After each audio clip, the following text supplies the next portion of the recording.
ஒரு அடர்ந்த காட்டுக்குள்ளே நடந்த ஒரு சோகமான ஆனால் அழகான ஒரு கதையை இன்றைக்கி நம்ம பார்க்க போகிறோம். காட்டுக்கு பக்கத்தில் இருக்கிற ஒரு குட்டி கிராமம். அந்த கிராமத்தில் இருக்கிற எல்லாருமே லாரி ஏறுறாங்க. அங்கே இருக்கிற வயசானவங்க, பாட்டி, தாத்தா, குழந்தைங்க எல்லாருமே ஏறுறாங்க. கூடயே ஒரு குட்டி ஆடும் ஏறுது. அவங்க எல்லாருமே ரொம்ப சந்தோஷமாக எங்கேயோ தூரமாக போகிற மாதிரி இருக்குது. அந்த குழந்தைக்கு எங்கேயோ ட்ரிப்பு போகிறோம் அப்படின்னு சொல்லிட்டு ரொம்ப சந்தோஷமாக இருக்குது. கொஞ்சம் தூரம் போனதுக்கப்புறம் ஒரு பெரிய ஆலமரத்துக்கு பக்கத்தில் ஒரு பழமையான ஒரு கோவில் இருக்குது. அந்த கோயிலுக்கு பக்கத்தில் இந்த லாரி போய் நிற்கிது. எல்லாருமே சந்தோஷமாக குதிச்சு இறங்குறாங்க. எல்லாருமே விளையாட ஆரம்பிச்சிடுறாங்க குழந்தைங்க. அப்போ ஒவ்வொருத்தரும் சந்தோஷமாக இருக்கிறாங்க. ஆனால் ஒருத்தர் மட்டும் சந்தோஷமாக இல்லை. அவர் தான் அந்த ஆடு. அந்த ஆடு ரொம்ப துக்கமாக இருக்குது. அந்த பையன் அந்த ஆட்டோட விளையாடுறான். ஆனால் அந்த ஆட்டோடைய சோகம் வந்து அந்த பையனுக்கு புரியலை. கொஞ்ச நேரத்தில் பூசாரி எல்லாத்தையுமே கூப்பிடுறாரு. எல்லாருமே வந்து அந்த கோயில் முன்னாடி வந்து நிற்கிறாங்க. அப்போ அந்த ஆட்டை அங்கே நிப்பாட்டி அந்த பூசாரி எல்லாத்துட்டையும் சொல்கிறாரு, இப்போ நம்ம இந்த ஆட்டை பலி கொடுக்க போகிறோம். ஆனால் பலி கொடுக்கறதுக்கு முன்னாடி அந்த ஆட்டுகிட்ட நம்ம பெர்மிஷன் கேட்கணும். அப்போ நம்ம வந்து தண்ணி எடுத்துகிட்டு அந்த ஆட்டோட தலையில் நம்ம தெளிப்போம். அப்போ வந்து தலையை ஆட்டிருச்சுன்னா ஆடு வந்து சம்மதம் சொல்லிருச்சுன்னு அர்த்தம். அப்போ நம்ம வந்து ஆட்டை பலி கொடுத்து நம்ம சாப்பிட்றலாம் அப்படிங்கிறாரு. அப்போ தான் அந்த பையனுக்கு புரியுது, இவ்வளோ நேரம் நம்ம விளையாண்டுட்டு இருந்த ஆட்டை வந்து அவங்க பலி கொடுக்க போகிறாங்க அப்படின்னு. அந்த பையன் ரொம்ப கவலையோடு பக்கத்தில் இருந்து பார்க்குறான். அப்போ அவர் தண்ணி எடுக்கிறாரு. தண்ணி எடுத்து அந்த ஆட்டோட மேலே தலை மேலே தெளிக்கிறாரு. என்ன ஒரு ஆச்சரியம்! அந்த ஆடு கொஞ்சம் கூட அசையலை. சிலை மாதிரி அப்படியே நிற்கிது. எல்லாத்துக்கும் ஒரே ஆச்சரியம். இவ்வளோ நேரம் நல்லா அசைஞ்சிட்டு இருந்த ஆடு தண்ணி தெளிக்கும் போது ஏன் கல் மாதிரி நிற்கிது அப்படின்னு. அவங்களுக்கெல்லாம் தெரியாது. ஆடு அதோட மண்டைக்குள்ளே பேசிக்கிச்சு, தம்பி எல்லாரும் ஆல்ரெடி நம்மகிட்ட சொல்லிட்டாங்க, தண்ணி தெளிப்பாங்க, தண்ணி தெளிக்கும் போது நீ தலையாட்டிட்டேன்னா உன்னைய கொன்றுவாங்க அப்படின்னு. அதனால் என்ன நடந்தாலும் பரவாயில்ல, தலையை மட்டும் ஆட்டிடாத அப்படின்னு அந்த ஆடு தன்னோட மனசுக்குள்ளே சொல்லிக்கிச்சு. முதல் தடவை தண்ணி தெளிக்கும் போது அந்த ஆடு தலையை ஆட்டவே இல்லை. எல்லாருமே ரொம்ப வருத்தப்பட்டாங்க. ஏன்னா அவங்க ரொம்ப ஆவலோட எதிர்பார்த்துட்டு இருந்த ஆட்டுக்கறி மிஸ் ஆகுமோ அப்படிங்கிற ஒரு பயம்.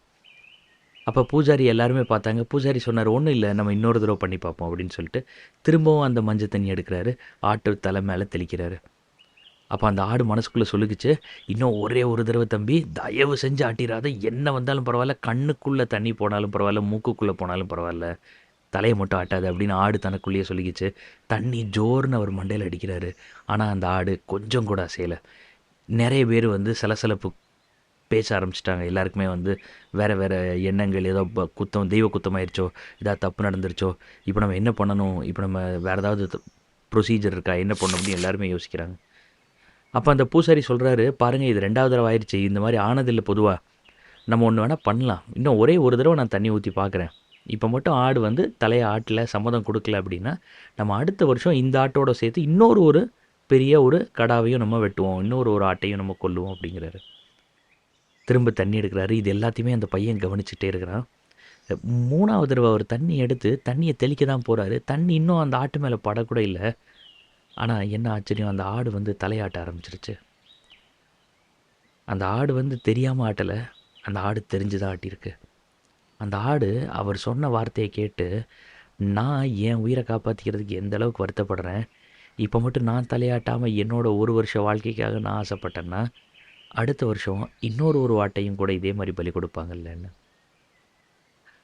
ஒரு ஆடு சாகக்கூடாதுங்கிற காரணத்துக்காக இந்த ஆடு தன்னையே தியாகம் பண்ணுற ஒரு குட்டி கதை. இது நிஜமாக நடந்துச்சா இல்லையா அதெல்லாம் நமக்கு தேவையில்லாதது. நம்ம இப்போ கவனிக்க வேண்டியது ஒரே ஒரு விஷயம். இந்த அடர்ந்த உலகத்தில் கருணை அப்படிங்கிற, அன்பு அப்படிங்கிற ஒரு அருமையான ஒரு குணம் இருக்குது.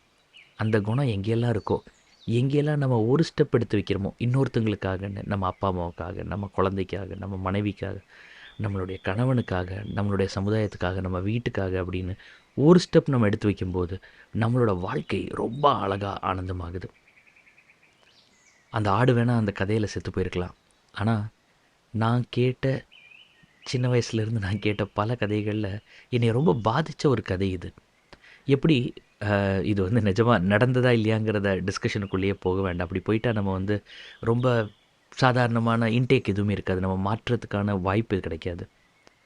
நான் ஒரு 18 வயசு இருக்கும்போது இந்த கதையை ஏதோ ஒரு புக்கில் படித்தேன். அது எந்த அளவுக்கு எனக்கு தாக்கத்தை ஏற்படுத்துச்சுன்னா, அப்போ அந்த ஆடு வந்து நிஜமாகவே ஒரு ஆட்டை காப்பாற்றுறதுக்காக தன்னுடைய வலியை பொருட்படுத்தாமல் தன்னுடைய உயிரை தியாகம் பண்ணிருச்சான்னு நினைக்கும்போது, ஒரு 18 வயசு பையனுக்கு வந்து அது ஒரு ஆழமான ஒரு தாக்கத்தை ஏற்படுத்துச்சு. அதனால தான் நான் வந்து பாசிட்டிவ் மைண்ட் செட் தமிழோட மண்டே ஸ்டோரி டேயோடைய முதல் கதையாக நான் 18 வயசில் கேட்ட படித்த கதையை உங்களுக்கு சொல்ல ஆசைப்பட்டேன். இப்படி ஒவ்வொரு மண்டேவும் நம்ம பல கதைகள் சந்திக்க போகிறோம். பல விஷயங்கள் ஒவ்வொரு நாளும் நம்ம பேச போகிறோம். நீங்கள் ஆல்ரெடி சேனலை சப்ஸ்கிரைப் பண்ணலைன்னா சப்ஸ்கிரைப் பண்ணிக்கோங்க. இந்த கதை உங்களோட மனசில் எந்த அளவுக்கு பாதிப்பு ஏற்படுத்துச்சு, இந்த கதை உங்களுக்கு இம்பேக்ட்ஃபுல்லாக இருக்குன்னு நினைக்கிறீங்களா? அப்படின்னு நினச்சிங்கன்னா நான் சொல்கிற ஒரு சின்ன விஷயம் செய்யுங்க. யாராவது ஒருக்கு இந்த கதையை சொல்லுங்கள். யாராவது ஒருத்தருக்கு இந்த கதையை ஷேர் பண்ணுங்கள். அதுக்கப்புறம் அவங்களோட ஒப்பீனியன் கேளுங்க. இந்த கதை வந்து வெறும் நாம் தான் ஒரு நாளைக்கு 2 ஆடு சாப்பிட்றோம், ஒரு 4 கோழி சாப்பிட்றோம் அப்படின்னு சொல்லிட்டு அப்படியே மூவ் ஆன் ஆகிற ஆளுங்களா? இல்லைன்னா இந்த கதைக்குள்ளேருந்து நம்ம என்ன கற்றுக்கலாம் அப்படின்னு ஒரு ஆப்பர்ச்சுனிட்டிஸ்ட்டாக ஒரு சான்ஸை வெயிட் பண்ணி அந்த கிடைக்கிற சான்ஸ்ல எல்லாம் வந்து கோல் அடித்து முன்னேறதுக்கான ஒரு வாய்ப்பாக அதை மாற்றிக்கிறக்கூடிய ஆளுங்களா அப்படிங்கிறத நீங்கள் தெரிஞ்சுக்கலாம். ரொம்ப ரொம்ப நன்றி. வணக்கம்.